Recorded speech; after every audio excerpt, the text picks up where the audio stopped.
ce idan kana ka dinga samun sabbin fina-finai na fasar Indian Hausa masu zafi to wannan bidiyon ta shafe ka, kar ka manta idan kana ka dinga kallon fina-finai. Saboda me yasa nace muku haka, kwana 2 kwana 3 kuna gani idan muna daura bidiyo mafi yawa mutane yana suna shan wahala kafin same shi yasa muka ce mun tare da mutanen mu BIP group. Ga mai bukata yi mana magana ta Telegram group ko kuma ta WhatsApp group, za mu aje number mu, ga number mu shine number mu da mutum zai dauka yi mana magana ta WhatsApp, ko kuma zan aje a kasa description, zan aje muku link kuna taba zai kai ku direct Telegram ko kuma WhatsApp.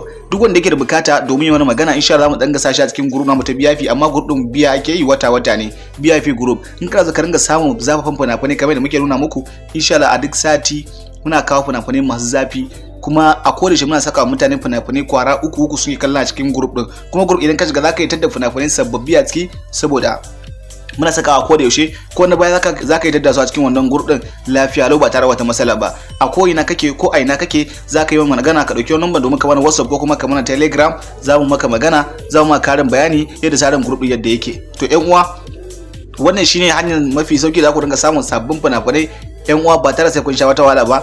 Group din wata ne ake biya.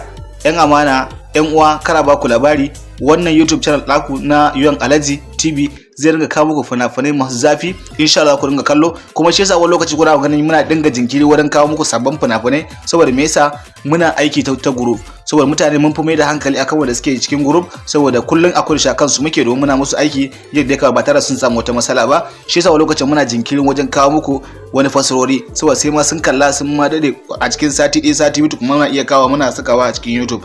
Idan kai baka so ka ringa kallon wani fina-finai a bata ma lokaci ko abin nan ba, to ka dauki number mu ganan ta number mu ta BIP, sai ka dauka sai ka wani magana, mu ko za mu kara muku. Yan uwa, kar baka labari, kar a baki labari. Yan uwa, sai kun zo, sai mun ji ku.